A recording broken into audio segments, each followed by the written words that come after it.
Radio Pays, en partenariat avec le Grand Hôtel Montabo, vous propose le Zoom. Aujourd'hui, la science au secours des dernières tortues luttes de l'Ouest. Ça a encore poussé. Là, c'est de la vraie forêt de mangrove. C'est impressionnant, hein. Bah, tu vois, toute cette partie-là, c'était la plage avant. Hop là. Timothée, tu es sur le terrain. Voilà une chronique qui commence sur les chapeaux de roue. Et oui, des roues de quad. Salut Florian, bonjour auditeurs de Radio Pays. Navré, mais aujourd'hui, pas le temps de faire mon introduction. Le temps presse. Je suis à Awala Yalimapo, à la maison de la réserve de Lamana, avec l'équipe de l'écloserie de Quata. Et une tortue lutte vient de débarquer sur la plage. Ah, elle repart ? Oui, bon, pas de bol pour celle-ci. Elle est sortie de l'eau en face d'un tronc couché d'un palétuvier, et elle n'est pas parvenue à en faire le tour. Qu'importe, ce n'est qu'une question d'heure. Très bientôt, elle va retenter sa chance et va ressortir de l'eau pour déposer dans le sable son précieux chargement. Et si tu profitais de cette interlude pour nous expliquer ce qu'il se passe, qu'est-ce que vous lui vouliez à cette pauvre tortue ? Nous voulions récupérer ses œufs, pardi. Mais ça, ce n'est pas interdit ? Ah mais bien sûr que si. La tortue lutte est une espèce protégée, qu'il est interdit donc de toucher, et dont la population mondiale est en plus au plus mal. Mais tout va bien Florian. C'est justement pour cette raison que nous voulions récolter ses œufs, avec les professionnels habilités que j'accompagne aujourd'hui, pour les protéger. C'est la raison de l'ouverture toute récente d'une écloserie pour œufs de tortue sur la réserve naturelle de Lamana.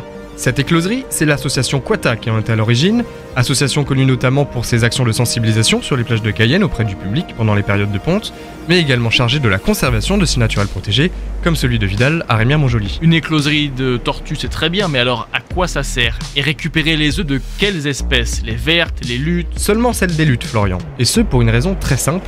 Ces mastodontes de plus de 500 kg se font désormais très rares sur les plages orientales de la Guyane. Vous voulez une preuve ? Dans les années 60, on comptait environ 80 000 pontes de tortues luttes sur ces rivages. Devine combien il en reste à présent, Florian ? Je ne sais pas moi, moitié moins ? Quelques milliers ? 30. C'est le nombre de tortues luttes qui ont rendu visite à la plage d'Awala l'année dernière. Ça te donne une idée de l'ampleur du problème. Mais cette baisse, comment on peut l'expliquer ? Les chercheurs s'y sont penchés et en fait les explications sont nombreuses. Certaines sont liées à la Guyane, d'autres pas. Par exemple, le réchauffement climatique global qui a pu perturber certains courants marins, la localisation des ressources alimentaires aussi également, pourrait être une des causes de la perturbation de certaines luttes pendant leur migration, qui est, on le rappelle, d'une longueur d'environ 8000 km, des profondeurs jouxtant le Canada au nôtre. Oui, parce qu'on le rappelle, les luttes pour venir pondre ici réalisent une vraie épreuve d'endurance. Autre biais, l'intensification des activités humaines comme la pêche ou le transport maritime ont aussi pu mettre un coup dans la nageoire à la population de luttes dans le monde.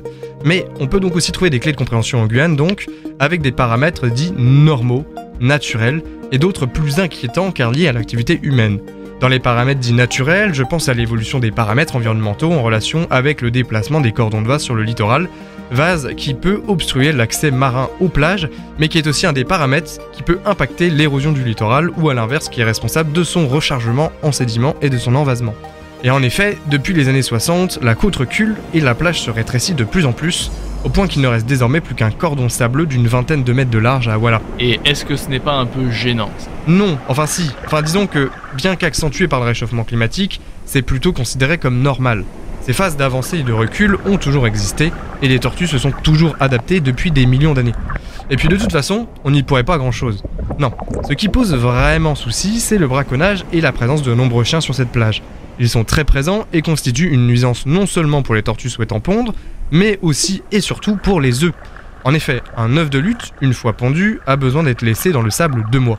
Et ah voilà, il est devenu de plus en plus rare que cette couve arrive à son terme. Les coquilles éclatées qui parsèment la plage en sont la funeste preuve. Et c'est donc à ça que sert l'écloserie, protéger ses œufs. Exactement. L'idée, c'est de sauvegarder autant que possible les progénitures des dernières luttes d'Awala Yalimapo, afin qu'à terme, celles-ci reviennent y pondre. Car les scientifiques pensent que les tortues sont fidèles à leur région, un petit peu comme un touriste qui aime bien retourner tous les ans dans le même camping en Hexagone ou dans le même carbet en Guyane. Les tortues savent d'où elles viennent et elles savent où elles peuvent pondre. On cherche donc à redevenir attractif pour les tortues luttes. Ouais, c'est un petit peu ça, et ça c'est du travail sur le long terme, puisque la maturité sexuelle d'une tortue lutte arrive aux alentours de sa 20e année. Il faut donc s'y prendre au plus tôt. J'ai du mal un peu à imaginer une écloserie, ça ressemble à quoi ? Une grande salle avec des œufs dans de la paille sous des lampes UV ? Erreur ! Là, ce que tu décris, ça ressemblerait plutôt à l'ancienne écloserie qui a opéré sur la plage d'Awala dans les années 80. À l'époque, on n'avait jamais trop essayé de faire une écloserie pour œufs de tortue, et on ne savait pas que les garder au chaud comme on le ferait pour des œufs de poule, ça ne fonctionnerait pas forcément trop. Les résultats à l'époque furent donc plutôt mauvais. Taux d'éclosion très bas, tortillons difformes, trop petits, et même parfois albinos. Depuis, on a un petit peu appris, et maintenant on sait que la meilleure chose à faire avec ces œufs qu'on a récupérés dans le sable, eh bien c'est de les replanter, tout simplement.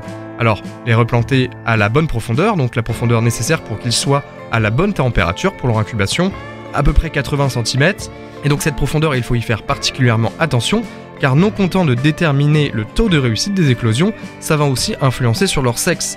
En effet, les œufs les plus au fond du nid, dans des températures qui vont avoisiner les 28 degrés, seront plutôt destinés à devenir des mâles, et ceux 1 degré au-dessus, plus proches de la surface, à être des femelles. Pour répondre à ta question, Florian, l'écloserie de 2023, c'est tout simplement de la plage. Un périmètre en forme de rectangle, avec une vingtaine de portions d'un demi-mètre carré, définies par des ficelles et des rubalises, et donc entourées par une clôture. Cette clôture, surveillée par les agents de Quata en permanence, elle sert à ce que rien ne rentre et puisse troubler les œufs, mais aussi à ce que rien ne sorte. En effet, afin de les étudier et pour définir le taux de réussite d'une éclosion, donc le nombre de tortillons sortis par rapport au nombre d'œufs enterrés, il faut qu'on garde les tortillons à l'intérieur de l'écloserie jusqu'à ce qu'on ait fini de les compter. Mais les œufs, comment est-ce que vous les obtenez? Vous les déterrez? Ah non, bien trop compliqué, et une fois qu'une lutte a pondu, elle fait un balayage de toute la zone pour cacher l'endroit où elle a mis ses œufs, alors c'est impossible quasiment de les trouver. Non. C'est bien pour ça que nous étions pressés tout à l'heure, lorsqu'une lutte pond, le seul moyen de récupérer ces œufs, c'est de placer un sac spécial sous... je vous fais pas un dessin. Une fois ces œufs récupérés, il faut sortir le sac avant que la tortue ne rebouche, et vite, sans tarder, aller les placer dans le trou creusé à cet effet dans l'écloserie. Important, avec l'expérience, on s'est rendu compte que les œufs devaient être replacés dans le même ordre qu'ils ont été pondus. On ouvre donc le sac par le fond, afin que les œufs tombent par le bas. Et voilà, plus que quelques semaines, et vous avez un groupe de petits tortillons prêts à prendre leur envol.